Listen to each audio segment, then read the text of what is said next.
ಮತ್ತಿನ್ನೇನಾದರೂ ಸಾಧಿಸಬಹುದು, ತಾನಾರಂಭದ ಸಾಧಿಸಬಾರದುವರ ಕೂಡಲ ಸಂಗನ ಶರಣರ ಕರುಣೆಗೊಂದಳನ್ನು.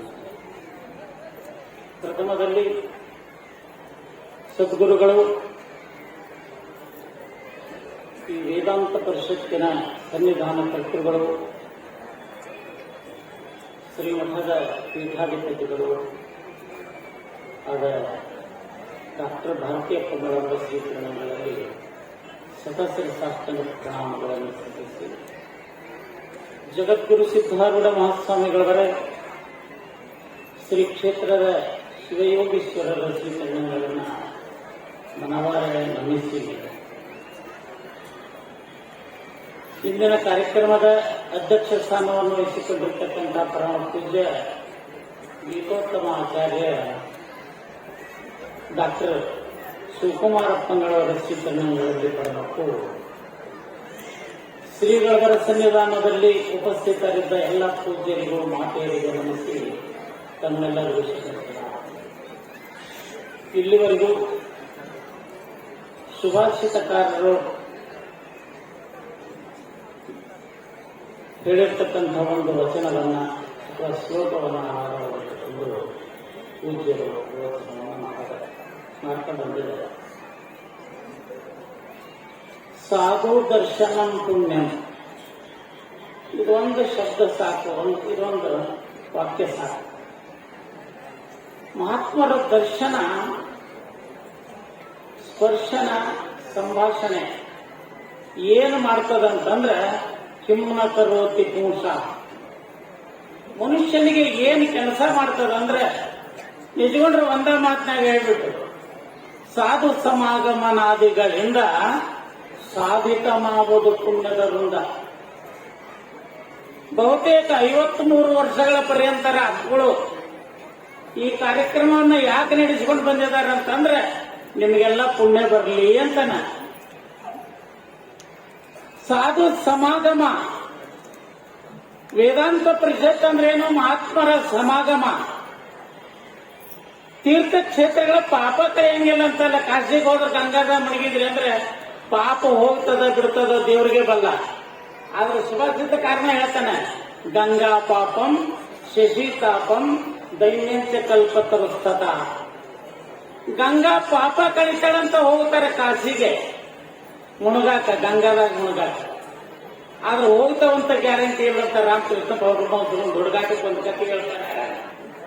ನೀವು ಕಾಶಿಗೆ ಹೋಗಿ ಅರಿವಿ ಬಿಚ್ಚಿ ಇನ್ನೇನು ನೀರ್ನಾಗ ಇಳಿಬೇಕನ್ನುವಾಗ ನಿಮ್ ತಲೆಯಾಗಿರ್ತಕ್ಕಂಥ ಪಾಪ ಹೋಗಿ ಗಿಡದಾಗ ಕುಂದಿರ್ತಾವಂತ. ನೀವು ಜಳಕ ಮಾಡಿ ಹೊರಗೆ ಬರೋದ್ರಾಗ ಬಂದು ಮತ್ತೆ ನಿಮ್ ತಲೆಯಾಗ ಕುಂದಿರ್ತಾವ. ಪಾಪ ಎಲ್ಲಿದಾವ ಅಂತ ಕೇಳಿದ್ರೆ ಪಾಪ ತಲೆಯಾಗಿರ್ತಾವ. ಮುಂಡಕೋಪನಿಷತ್ತಂತದ ನಮ್ಮ ಶಾಸ್ತ್ರದಲ್ಲಿ. ನಾವು ಮಾಡಿದ ಪಾಪಗಳು ಎಲ್ಲಿರ್ತಾವ ಅಂದ್ರೆ ತಲೆಯಾಗಿರ್ತಾವ. ಅದಕ್ಕೆ ಎಲ್ಲಾರ ದೇವಸ್ಥಾನಕ್ಕೆ ಹೋದ್ರೆ ತಲೆ ಕೊಟ್ಟು ಬರ್ರಿ ತಮ್ಮ ಅಂತಿರ್ತಾರೆ. ತಲೆ ಕೊಟ್ಟರು ಬರ್ತಾರೆ ಹಂಗ. ಅದಕ್ಕೆ ತಲೆ ಮೇಲೆ ಕೂದಲ ಕೊಟ್ಟು ಬಂದ್ಬಿಡ್ತದೆ. ಮಹಾತ್ಮರು ಅಂದ್ರೆ ನಡೆದಾಡುವ ತೀರ್ಥಗಳು ಅಂತಾರೆ ತುಳಸಿದಾಸರು. ತೀರಥ ಜಂಗಮ ರಾಜು ಇವರು ಎಲ್ಲೆಲ್ಲಿಂದ ಮಹಾತ್ಮರು ಕೂಡ ಯಾರು ನೋಡ್ರಿ. ಗಂಗಾ ನಿಮ್ ಊರಿಗೆ ಬಾ ಅಂದ್ರೆ ಬರಂಗಿಲ್ಲ, ನಿಮ್ ಮನೆಗೆ ಬಾ ಅಂದ್ರೆ ಬರಂಗಿಲ್ಲ, ನಿಮ್ ಮನ್ಯಾಗ ಬಾ ಅಂದ್ರೆ ಬರಂಗಿಲ್ಲ.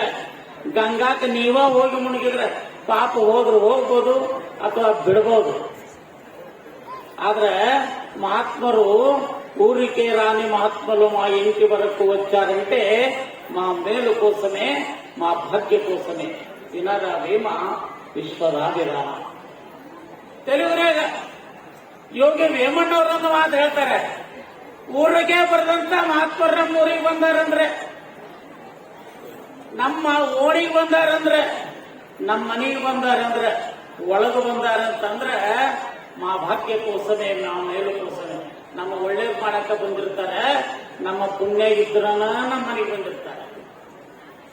ಮಹಾತ್ಮರು ನಮ್ಮ ಮನೆಗೆ ಬಂದಾರಂದ್ರೆ ಅದಕ್ಕೆ ಇಹದ ಸುಖ ಪರದ ಗತಿ ನಡೆದು ಬಂದಂತ ಇಷ್ಟನಿಗೆ ಅರ್ಥವಾದ ಹೇಳ್ತಾರೆ. ಮಹಾತ್ಮರು ಈ ಪ್ರಪಂಚಕ್ಕೆ ಬಂದದ್ದು ಯಾಕಪ್ಪ ಅಂತಂದ್ರೆ ನಮ್ಮ ಪಾಪ ಕಳೆಯಲಿಕ್ಕೇನೆ. ಅದಕ್ಕೆ ವರ್ಷ ಅಪ್ಪಗಳು ಈ ಕಾರ್ಯಕ್ರಮ ಮಾಡಿ ನಿಮ್ಮ ತಿಳಿಯಾಗಿರ್ತಕ್ಕಂಥ ಪಾಪ ಕಳೆಯಲಿ ಅಂತಾನ ಈ ಕಾರ್ಯಕ್ರಮ ಮಾಡ್ತಿರ್ತಕ್ಕಂಥದ್ದು. ನೀವು ಬಂದಿರಿ ಅಂದ್ರೆ ಸಾಂಬ ಬರ್ತಾರ ಹತ್ಕೊಂಡು ನೋಡ್ತೀರಿ ಕರೆಕ್ಟ್ ಪೂಜೆ ಆಗ್ತದಂತ ಹಿಂಗೇನಿಲ್ಲ. ನಾ ಮಾಡಿದ ಪಾಪ ಮಹಾತ್ಮರ ದರ್ಶನ ಸ್ಪರ್ಶನ ಸಿಂಹಾಸನೆಯಿಂದ ನಿವಾರಣೆ ಆಗ್ತದಂತ ತಿಳ್ಕೊಂಡನ ನಿಜಗುಣ ಶ್ರೀಯೋಗಿಗಳು ಸಾಧು ಸಮಾಗಮನಾದಿಗಳಿಂದ ಸಾಧಿತವಾಗುವುದು ಪುಣ್ಯದ ಒಂದ. ಪುಣ್ಯ ಅಂಗಡಿಯಾಗ ಸಿಗ್ತದಂತ ತಿಳ್ಕೊಬಾಡ್ರಿ, ಎಲ್ಲಾರ ಒಂದು ರೊಕ್ಕ ಕೊಟ್ಟರೆ ಸಿಗ್ತದಂತ. ಪುಣ್ಯ ಸಿಗ್ಬೇಕಾಗಿತ್ತಂದ್ರೆ ಇಲ್ಲೇ. ಅದಕ್ಕೆ ಈ ಕಾರ್ಯಕ್ರಮವನ್ನ ವರ್ಷ ಹಕ್ಕಳು ಮಾಡ್ತಿರ್ತಾರೆ. ಈ ಕಾರ್ಯಕ್ರಮ ದರ್ಶನ ಸ್ಪರ್ಶನ ಸಂಭಾಷಣೆ ಗಡಿ ಮೇ ಆದಿ ಮೇ ಪುನಿ ಆದ ತೆರೆ ಸತ್ಸಂಗ ಕಟೆ ಕೋಟಿ ಅಪರಾಧ.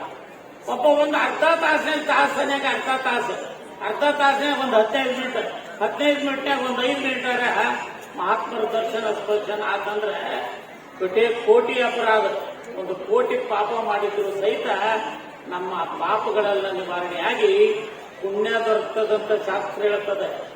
ಅದಕ್ಕೆ ಮನುಷ್ಯನಿಗೆ ಮಹಾತ್ಮರ ದರ್ಶನ ಮಾಡ್ಲಿಕ್ಕೇನೆ ಇಂಥ ಕಾರ್ಯಕ್ರಮಗಳು ನಡೀತಿರ್ತವೆ. ಅದರ ಸದುಪಯೋಗ ಪಡ್ಕೊಳ್ಳಿ ಅಂತ ಹೇಳಿ ಆಸೆ ಮಾಡ್ತಾ ಎರಡು ಮಾತುಗಳನ್ನು